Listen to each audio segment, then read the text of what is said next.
comes the money. Here we go. Money talk. Here comes the money. Money, money, money, money. Dollar, dollar. Dollar, dollar. And 3, 2, 1. Hello, everybody. I am back making another one of these episodes because the two of you people who actually listened to the last one liked it. So we're going to try and make these every week. So, yeah. So, once again, today I got some topics we're going to talk about. Once again, you might be thinking, why am I not featuring anybody yet? The reason why I'm not going to be featuring anybody for a couple episodes, actually, is because I am still not in that zone of being comfortable to talking physically. Not necessarily physically. So when I talk to someone in a comment section, it's messages, not words I'm telling them. It is a lot easier to, let's say, text to someone than to physically talk to them. And if I call someone or if I Skype with someone on the internet, I will feel very uncomfortable. I don't want to mess up and say something that could offend them. And I just don't feel prepared for that. So it will be a bit, and I might not end up featuring anybody for a very, very long time until I actually find myself a lot more comfortable to do that. Because I'm comfortable on the internet, talking like this on a podcast, recording myself, because I'm not directly talking to anybody. I'm talking, then people listen to what I just said. It's a different thing, to me at least, because I don't feel like I'm directly talking one-on-one with you guys. I feel like I'm talking, then you guys are going to listen to what I have said. So yeah, no featuring for a bit. That was my intro today. Still sick. I should probably get water this time, but I don't want to pause the podcast, so we're not going to do that today. Our topics today, we're going to talk about the Shazam trailer that happened earlier this week. We're going to weirdly talk about the Man with the Red Eyes movies. There are two of them. They are on YouTube right now. Just go search. The first one is The Return of the Man Eyes. The Return of the Return of the Man with the Red Eyes, and the second one is The Legacy of the Man with the Red Eyes. Legacy just came out this Friday, March 8th, so I thought I would talk about those two movies. And then our movie this week is Tron Legacy. For some reason, I wanted to talk about this movie for a while, and now I get the chance to talk about it. So, let's start with our first topic, Shazam trailer. And yes, we have less topics this week, because I think every topic this week will take longer than the topics last week, but I don't think this episode will be as long. Anyway, first topic, the Shazam trailer. This movie looks so fun. It looks like such a great time. It just looks like such a fun, enjoyable, good movie. Because, not everything, what was it? DCEU I'm still not the biggest fan of. Did I enjoy Aquaman? Yeah, I enjoyed it fine, but I definitely didn't love it. Definitely didn't think about it that much after it. And it definitely was not very impressive, but it was still an entertaining movie. Shazam just looks like an absolute great time. This will probably be better than Aquaman. Maybe not Wonder Woman good, but better than Aquaman, most likely. It could suck. I doubt that entirely because the movie looks hilarious. The use of my name is perfect. I can't believe no one. I mean, it is Shazam, the name. You get that. But I really liked the use of my name as. That was a clever, funny use that I am happy they did because I laughed when I saw it on screen, and I thought it was funny, of course. The movie looks really, really, really fun. The villain looks horrible. I can't, this villain's gonna be like one of those Apocalypse Steppenwolf style villains where it's just I'm evil guy walking around straight, or I guess Apocalypse. Yeah, I don't know about Steppenwolf, but you know that villain, like Dr. Evil or whatever, where they just walk around and all straight and stiff, and then they have powers and they just walk around and they don't ever run or anything. It looks like that. It looks really, really like a bad villain. I know the point of the movie is not to have a good villain, but I don't think the villain in this movie will be any good. That's my opinion. Who knows? Maybe the villain will be great and he'll have a good motivation, and I'll be blown away. I doubt that entirely, and the DCU still hasn't made a good villain to me, but who knows? Who knows? Maybe it'll be a great villain. I doubt that really much, but who knows? We don't know. The movie looks entirely fun. The visual effects look hilariously awesome. I was actually thinking of comedy, and then I said visual effects, so they combine together. Visual effects are hilarious. The visual effects in this movie look so good. I mean, that's a given, but the comedy, I was laughing really hard at both trailers. I think they're both hilarious trailers. And yeah, this looks like a great, fun comic book movie. Not gonna be a masterpiece. Probably not something I'm gonna think about all that much. But it only comes out in like less than a month. So I'm actually really, really excited. That's not my most anticipated April release. Avengers freaking Endgame. But it is up there in my most anticipated. Probably second, because there's also Missing Link and Under the Silver Lake. Both of those I'm excited for. Yeah, I think it looks really, really freaking good. It's going to probably be a great time. And I will definitely look forward to seeing Shazam on April 5th, right? Yeah, April 5th. That's actually not that long. I'm actually pretty excited. All right. That took faster than I thought it was going to. Maybe because I'm, like, sick right now, so my throat feels horrible. But I will talk about some other things. The next thing I plan to talk about is the Man with the Red Eyes movies. I'm going to spend a lot more time on these than the Shazam trailer. The Man with the Red Eyes. So if you guys don't know what this is, I'm talking about it. First off, the guy who made the movies has supported my channel since August 2018. That is a good long time for how young this channel is. So I totally wanted to check out what he had, and I learned that he made movies like me, which was very inspiring because I was like, hey, I'm not the only one who makes movies and overhypes them. Just kidding. I don't overhype them. I don't think he overhypes them either. I just think we're having fun.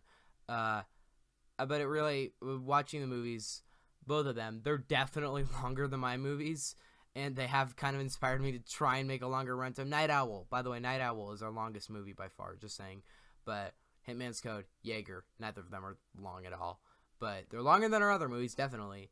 But, yeah, Return of the Man with the Red Eyes is the first one we're talking about. Then we'll talk about the new one, The Legacy of the Man with the Red Eyes. And then there's a third one this summer, which I will probably talk about when that one comes out.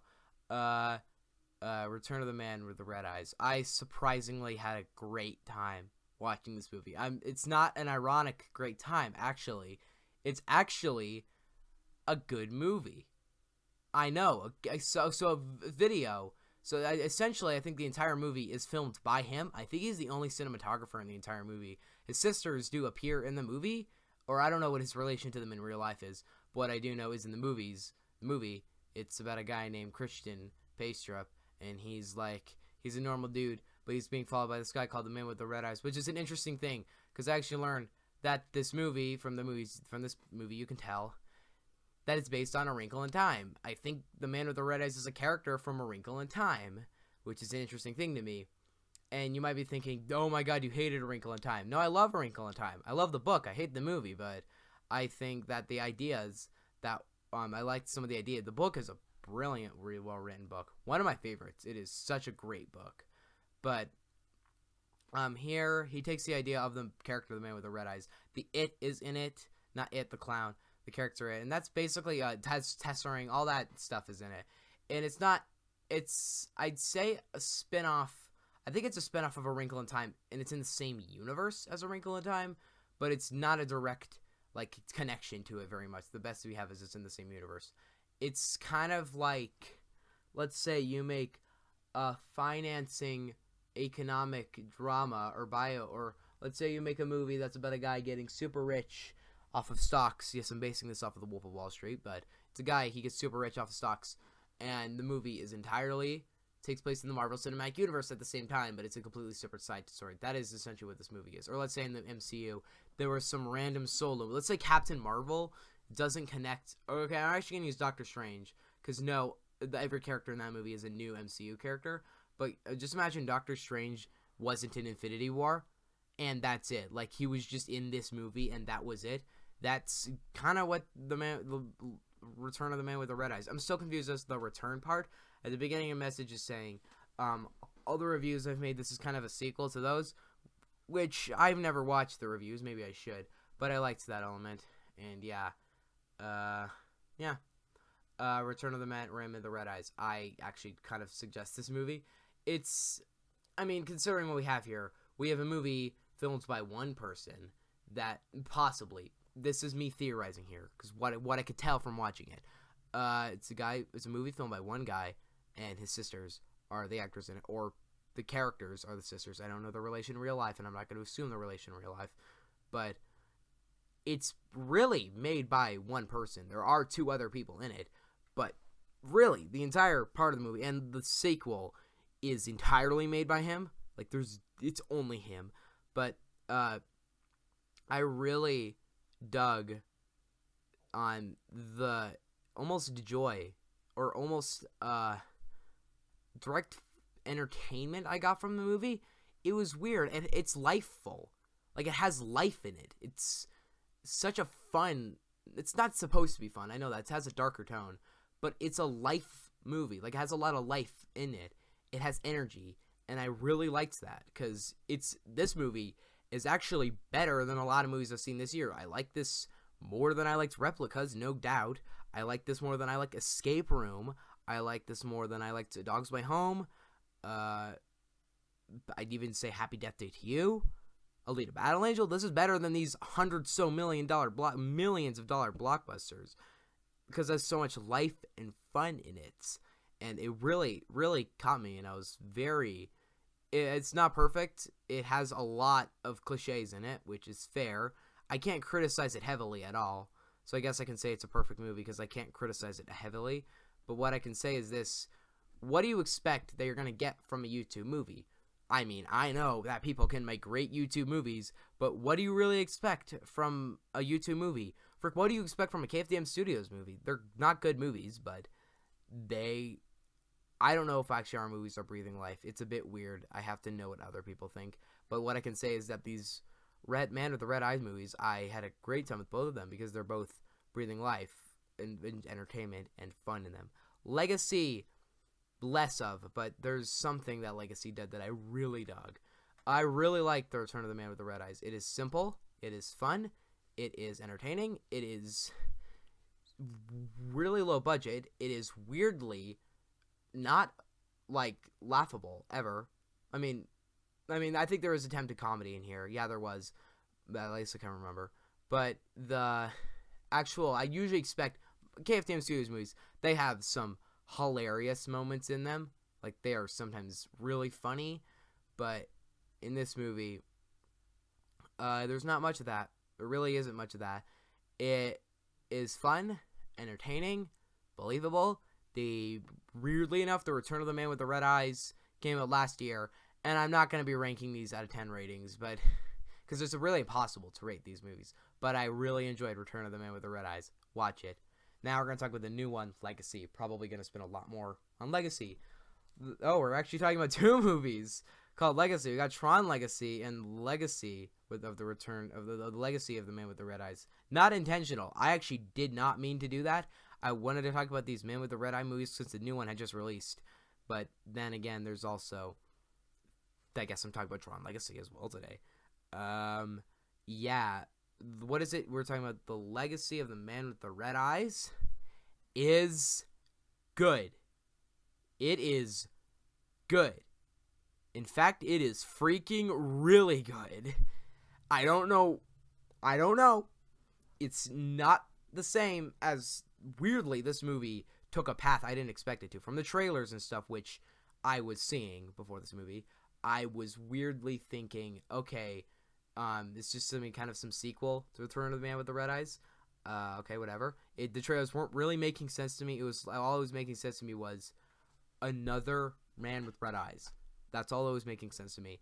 But then when I watched the movie, you realize that Christian, the main character in the original one, is really not in it. Like, he's not. I don't think he's a character in it at all. He's a plot point, not a character. I liked that. I liked that twist, and I liked a lot about it. There is the ending of this movie is like twist after twist after twist. So go watch the movie. I'm going to give you a spoiler warning because I want to talk about these twists at the end of the movie. So essentially the plot of the movie is that it kind of shows what goes on with the men with the red eyes, and there are two people, two guys. There's R4, R5. They're both like, I want to become the next man with the red eyes. It chooses, I think, dang it. I got the two mixed up. It chooses R5 from what I remember. If he's actually watching this, I'm sorry if I got that wrong. But he chooses R5 to become the next man with the red eyes and kill Christian Paystrup, because Christian Paystrup killed the original man with the red eyes in the Return of the Man with the Red Eyes movie. So, and then the other one's like upset about it. R4 is upset about this fact that he doesn't get it. And then R5 is like, alright, I'm going to go find him. Then R4 has received the mission to go kill R5, because R5 betrayed them and saved Christian, which that became apparent to me towards the end. There's a scene in this movie where this masked character is talking to R4. Yeah, it's talking to R4, and the masked character, I couldn't hear any words they said.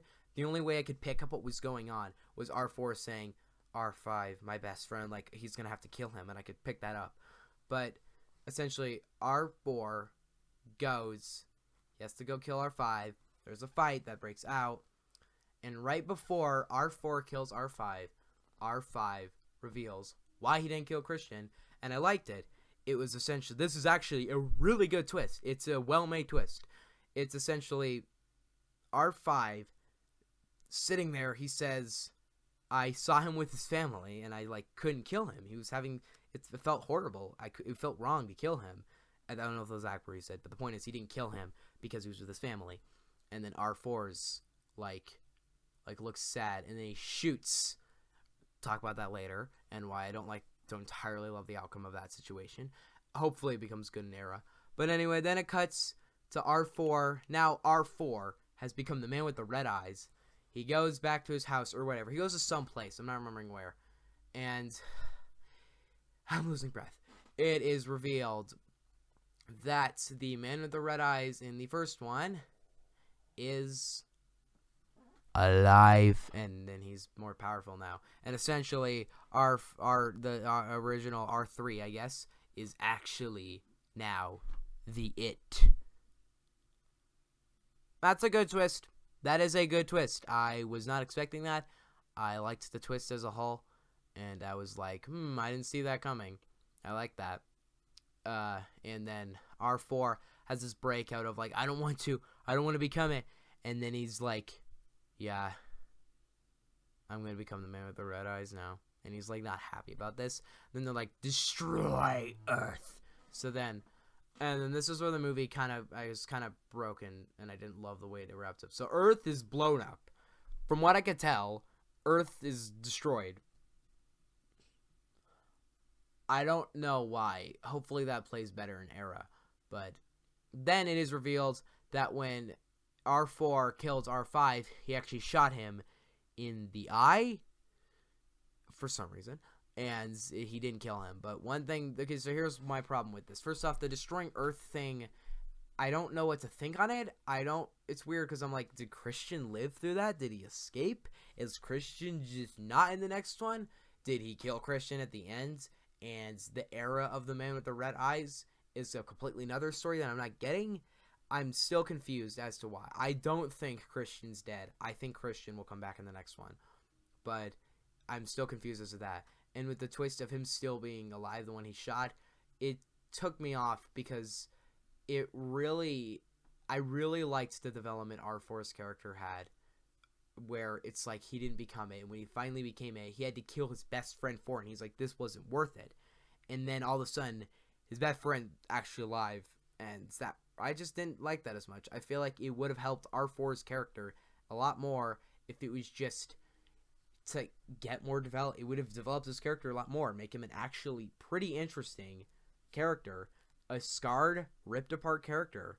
That is a great development right there, and I kind of wish the movie went with that more, if you know what I mean.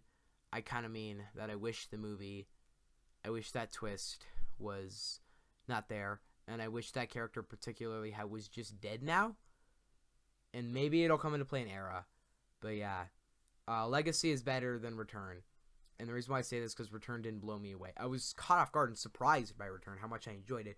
But Legacy was this, like Return, I was just like, oh, it's a breathing life, fun movie that feels passionate. But then this movie, I got kind of sucked into the characters at the end. At least the endings were really got me. I like the ending. Not the exact two ending twists, but everything before that. Okay, so there's a point in this movie where I really liked it. The movie actually sucked me in. I was actually kind of interested I was actually pretty interested in the characters, to be honest. I am excited. I'm really actually pretty excited to see Era, which is in June. So I have to wait that long, but I really want to just enjoy the next one. Because Return and Legacy, both together, make 2 really solid YouTube movies that I didn't see coming, that really go check them out. I really want these movies to get support, and I want the guy to really feel confident and feel good about what he's made and how he's made movies that are genuinely good, movies that I both genuinely enjoyed, movies that I'll probably go check out again because I really dug the ending of Legacy. Legacy's this actual Return is just like, oh, it's fun, enjoyable, good movie. Return is actually like this, oh, this is actually a good movie, and I think the respect Christian wants it to be. Like, let's say in Legacy, it's good, but I can tell when Christian made it, he was trying to make it a more dark, intense movie that had tension, and it wasn't all necessarily there. No offense to the movie, I liked the movie, I still think you succeeded on a movie, I'm not saying your intentions failed, but Legacy, its tone of dark actually works this time, like it really works at this time, and I was particularly entertained by Legacy, and I really dug Legacy, and I dug Return, and I'm actually excited for Era. I hope it'll be the best. I hope it'll be better than the other two, because I just want to see I don't know if it's gonna be like amazingly good finish to the franchise or it's trilogy, because I'm not exactly sure what we're gonna get out of that. What I'll say, the Man with the Red Eyes movies are both good movies that I enjoyed, and I like them. There you go. So those are my reviews of the Man with the Red Eyes movies. We're gonna now get to the movie this week. I think I'll spend more time talking about the half-an-hour YouTube movies than talking about the most forgettable movie of the 2010s, Tron Legacy. I don't know who directed it. I don't know who made it. All I know who made it is a horrible filmmaker, because this movie freaking sucks. It is really bad. I don't like it at all, to be honest. No, I don't like a single thing this movie did. I guess I like the visuals and the dark tone. It's boring. It is really boring. I don't like this movie in the slightest bit. This is a horrible movie. I hate it. Maybe it's not Planes bad. In fact, I don't even think it's Venom bad. But both those movies I hate. And this is a really painful movie. It is a boring movie. I don't like it at all. There. I don't like Tron Legacy at all. The action in the movie is particularly lame. The dialogue is garbage. Twists, character development. Yeah, like I said, I'm not going to spend that much time on it. Everything this movie contributes to, it bombs at. And it becomes this overarchingly boring movie. It is a very, very boring movie.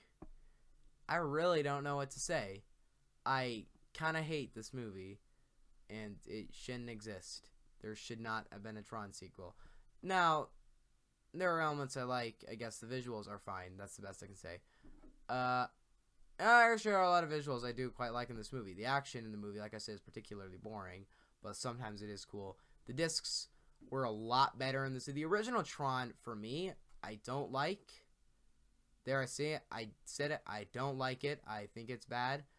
I think, and that's not because it's an old movie and I hate old movies. It is because it's old. It's because it is one of the most dated movies I've ever seen. It doesn't work at all today. Like, it doesn't work at all. It looks so bad today. It looks like a $300 movie. It looks like crap. It's a bad movie, and at least its visuals nowadays. The characters, also Tron is boring. Like even if the visuals are good, Tron 1 would still be boring. So I don't like Tron that much. I'd give it a 4 or maybe 5 out of 10, because I guess it is a revolutionary piece of filmmaking or something, but it is a boring, kind of lame, not good, pretty bad movie. But Legacy is impressively worse, because Legacy is made in our modern era, and the visuals in Legacy are 100 times better than the visuals in Tron. Legacy is also 100 times more boring than the original Tron. And there's this whole subplot with this other girl that what's his name? All right, so there's a main character. I'm totally forgetting his name. Sam or whatever. There's the main character. Then there is the other guys. There's this other, his like elderly or whatever. And then the villain's Tron. An interesting take, because Tron was a digital character in the original one. Interesting take. Didn't really at all pay off, but it was an interesting take, and I liked that element. The best I can say about this movie is it has good visuals, and there are elements of it I like. Like, there are things, little things that I'm like, hey, I liked what you did there. I liked the simple thing you just did, or essentially, like, the idea they had. Kind of like A Wrinkle in Time. There are elements of that movie I like. There are ideas in the movie that work. The movie contributes to making itself a piece of crap, and a movie that I amazingly hate. And I think this movie's better than... Tron's Legacy is a mile better than A Wrinkle in Time, no doubt. But it's not... That's not saying much. Most movies are better than A Wrinkle in Time. This movie sucks. It is boring, completely irrelevant, stupid. It is a useless sequel that no one wanted. No one cared for a Tron sequel. Who would? That sounds like the most boring movie ever. I don't like it at all. Literally nothing about it works. Tron 1 is boring, dated bull crap. Tron Legacy is boring, not dated, but extra boring bull crap. And it should burn, and it shouldn't exist. And I hate this movie, and I think it's bad. This is our shortest podcast, yes, but this is where I end. I will give Tron Legacy a 3 out of 10. There's my rating for Tron Bore. I don't know what I'm going to review next week. I think I'm going to review either The Mummy or Jack Reacher Never Go Back. And then the week after that, we'll do Valerian. I'm excited for that one. What do you guys think on this podcast this week? Do you guys want to see more? Because I will make more. Go check out the Man with the Red Eyes movies. They're great. No, not great. They're really good movies. And also you should go check out KFDM Studios because we got movies there too, and they're also good. So yeah, Tron Legacy sucks. The Shazam trailer was really entertaining. I'm really excited for that movie. And the the Man with the Red Eyes movies are good. See you guys next time on this podcast. Goodbye.